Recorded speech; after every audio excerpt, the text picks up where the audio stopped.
അവിടുന്ന് നിന്നേ. തന്നെ ഒന്ന് സൗകര്യത്തിന് കിട്ടാൻ കാത്തിരിക്കുകയായിരുന്നു ഞാൻ. താൻ എന്ത് ധൈര്യത്തിലാണോ എനിക്ക് കത്തയച്ചത്? ഹൈക്കോടതിയിൽ കേസുണ്ട്, പോയിട്ട് വന്ന് സംസാരിക്കാം. ആ, ഇവിടുന്ന് ഇറങ്ങിയാലല്ലേ താൻ ഹൈക്കോടതിയിൽ എത്തൂ. തെമ്മാടിത്തരം കാണിച്ചിട്ടാ ചോദിക്കാൻ വന്ന എന്റെ ഭർത്താവിനെ താൻ തല്ലി കൈയൊടിച്ചു. വക്കീല് നിന്നെ ഒരു പ്രേമലേഖനം വയസ്സുകാലത്ത് നീ എനിക്ക് നിന്നെ ഞാൻ ശരിയാ കൊല്ലി ഞാൻ നിന്നെ നിന്നെ എഴുതരുത് ആർക്കും. നിന്റെ ഒരു അയ്യോ അയ്യോ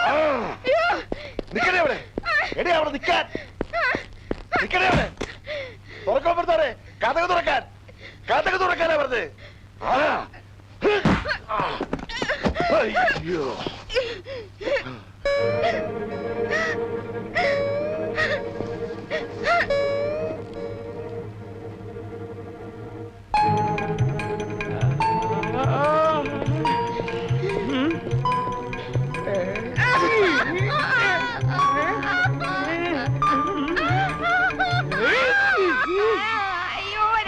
ഭദ്രകാളി, നീ ഇത്രയും വലിയ വഞ്ചകയാണെന്ന് ഞാൻ മനസ്സിലാക്കിയില്ല. പട്ടാപ്പകല് ഞാൻ അപ്പുറത്തുള്ളപ്പോ കാമുകനെ വിളിച്ച് അകത്ത് കയറ്റിയെങ്കിൽ ഞാനൊന്നും അറിഞ്ഞല്ലേ. എനിക്ക് മതി, എല്ലാം മനസ്സിലായി.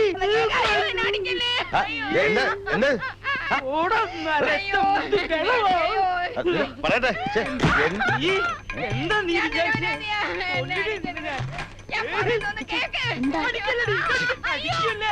എന്നെ ഞാൻ പറയുന്നത് കേക്ക്. ഞാൻ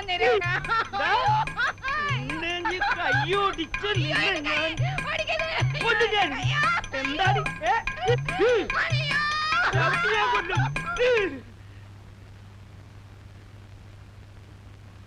എന്റെ കർത്താവെ, ഏതൊന്ന് കാഞ്ഞൂന്നാ തോന്നണേ. ചിലപ്പോ രണ്ടെണ്ണം കാഞ്ഞിട്ടുണ്ടാവും. എന്റെ മാതാവേ, മിണ്ടരുത്. തൃപ്തിയായില്ലേ? താൻ എവിടത്തെ മുത്തച്ഛനാടോ?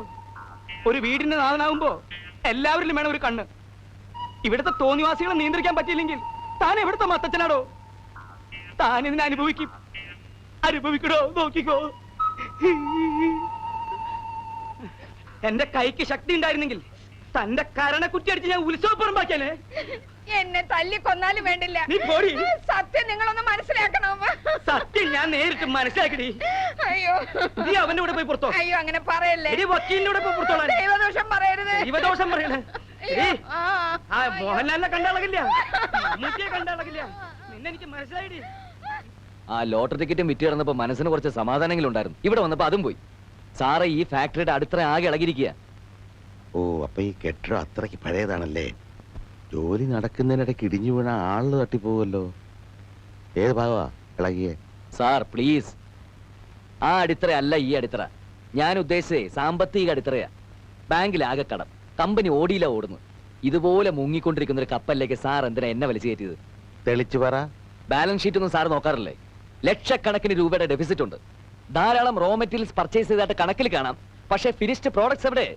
എക്സ്പോർട്ട് ചെയ്തോ? എങ്കിൽ അതിനുള്ള രേഖ എവിടെ? എനിക്കൊന്നും മനസ്സിലാകുന്നില്ല.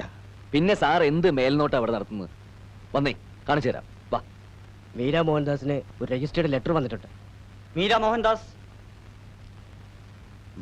സാർ, ആ കുട്ടി വരുമ്പോ എന്നെ വെറുതെ പരിചയപ്പെടുത്തൊന്നും വേണ്ട സാർ. ഞാൻ വെറും ഒരു പോസ്റ്റ്മാൻ ആണല്ലോ. എന്ത് പരിചയപ്പെടുത്താൻ?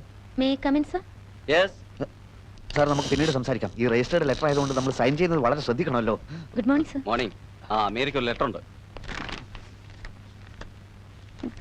എവിടെ സൈൻ ചെയ്യണം?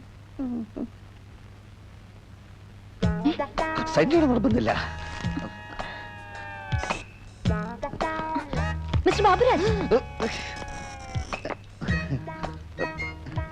എഴുത്ത് കിട്ടി എന്ന് ഉറപ്പുവരുത്താൻ വേണ്ടി ഈ സാഹസം ചെയ്തതാണ്. എനിക്ക് പറയാനുള്ളതെല്ലാം ഇതിലുണ്ട്. ദയവ് ചെയ്ത് വായിക്കൂ. എന്റെ ഹൃദയ രക്തത്തിൽ ചാലിച്ച് എഴുതിയ വാക്കുകളാണ് എല്ലാം.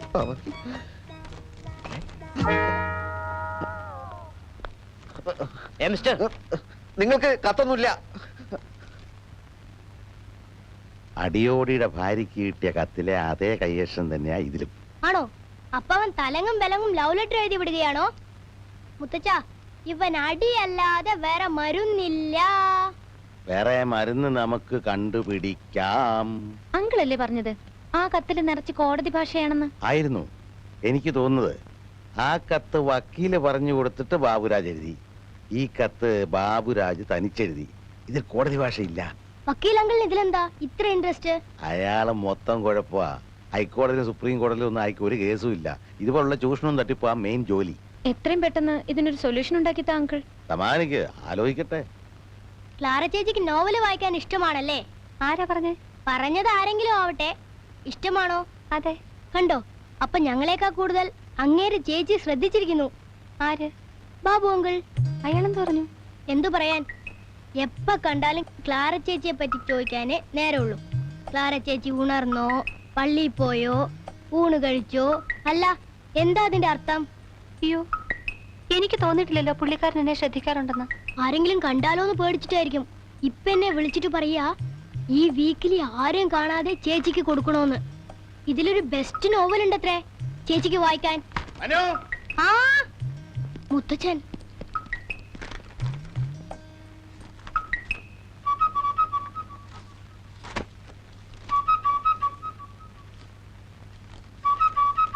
എന്റെ പ്രിയപ്പെട്ടവളെ, അരുത്, കീറിക്കളയരുത്, മുഴുവനും വായിക്കൂ. ഞാൻ ആദ്യം അയച്ച കത്ത് മേൽവിലാസം തെറ്റി പല അപകടങ്ങളും ഉണ്ടായി. അതിലെ വരികൾ ഞാനിവിടെ ആവർത്തിക്കുന്നില്ല. ഒന്ന് മാത്രം ഞാൻ വെളിപ്പെടുത്തുന്നു: യഥാർത്ഥ സ്നേഹബന്ധത്തെ തോൽപ്പിക്കാൻ ഈ നാട്ടിലെ പോലീസിനോ ഭരണകൂടത്തിനോ കഴിയുകയില്ല. ഈ ഇന്ത്യ മഹാരാജ്യത്തെ ഞാൻ സ്നേഹിക്കുന്നത് കുട്ടിയുടെ ഈ മാതൃരാജ്യം ഇന്ത്യ ആയതുകൊണ്ടാണ്. കൂടുതൽ എഴുതാൻ എനിക്ക് വാക്കുകൾ കിട്ടുന്നില്ല. ഒരേ ഒരു അപേക്ഷ മാത്രം: എന്നെ അല്പമെങ്കിലും സ്നേഹിക്കുന്നുവെങ്കിൽ എല്ലാം തുറന്നു സംസാരിക്കാൻ ഇന്ന് രാത്രിയിൽ തന്നെ ഒരു അവസരമുണ്ടാക്കും. സ്വന്തം ബാബുവേട്ടൻ.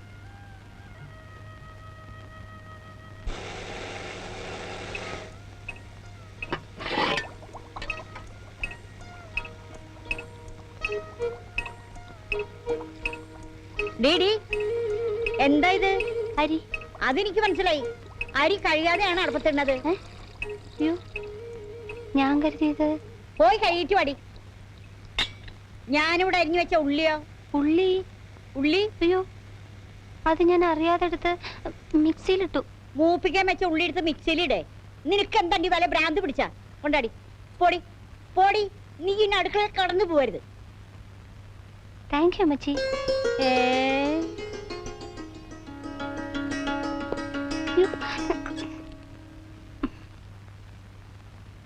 നോവല് വായിച്ചു, മുഴുവനും വായിച്ചു.